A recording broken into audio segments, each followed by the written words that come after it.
Hi, it's Thursday. Thursday's kind of always the worst day of the week for me because coming off my long run off lower body weights, my body's always tired. But I told myself I was gonna do some zone 2 today, and I brought all my running clothes to work. But then I was like, oh, I'll just do it at home tonight because my husband's on nights anyways. And I knew in doing that I was gonna get home and have a hard time getting out the door again. But here we are, a mile in, going slow. And it's not so bad after all, but I swear getting off the couch after you've already sat down from working all day is genuinely the hardest thing. But I told myself if I just went out and did a couple miles, then I could come straight back and have some dinner. So that's what we're doing. Just going slow, getting a few more miles in for the week.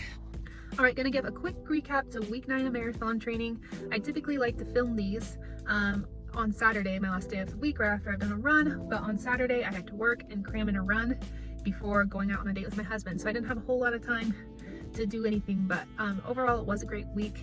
So I wanted to give you a chance to recap it. On Monday, I did a mile interval workout. So I did 2-mile warm up and then ran 4-mile intervals outside.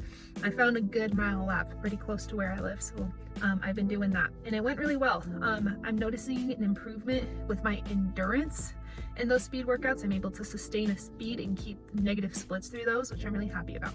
And it went a lot better than my speed workout prior to that week, which was on the treadmill. And that's why I wanted to do outside. I think I wanted to just avoid the treadmill last week. So overall went really well. On Tuesday, I did my long run. I did a 12-mile long run.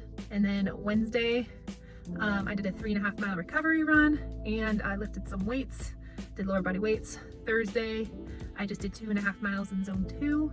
I'm pretty happy about where my zone 2 fitness is, getting closer to that 10:30, 11-minute mile.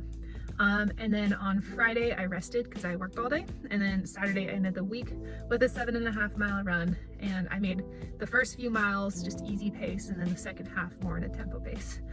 So overall I believe that was 31 miles or close to that. So these first 9 weeks have been a lot of what I did during half marathon training, just adding a little bit more here and there, and obviously the frequency at which I'm running is a lot more than I did in half marathon training. And now we're at that point in the marathon training where I'm going to start to be doing things that my body hasn't experienced before. The longest run I did in my half marathon training accidentally was 13.8 miles.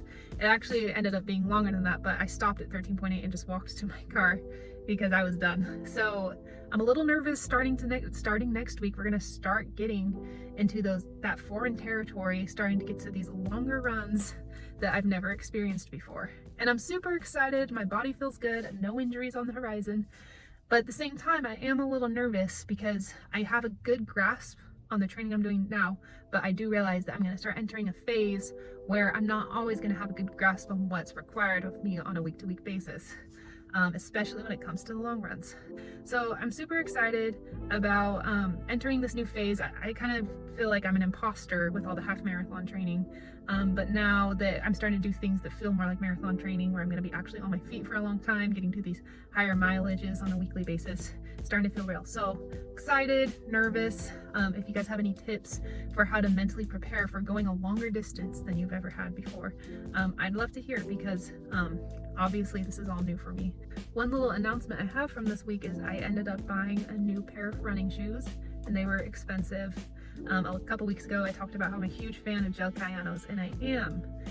And if these shoes fail me and if I do not like them, I'm gonna just return them and get the gel Cayanos 30s. That's the plan.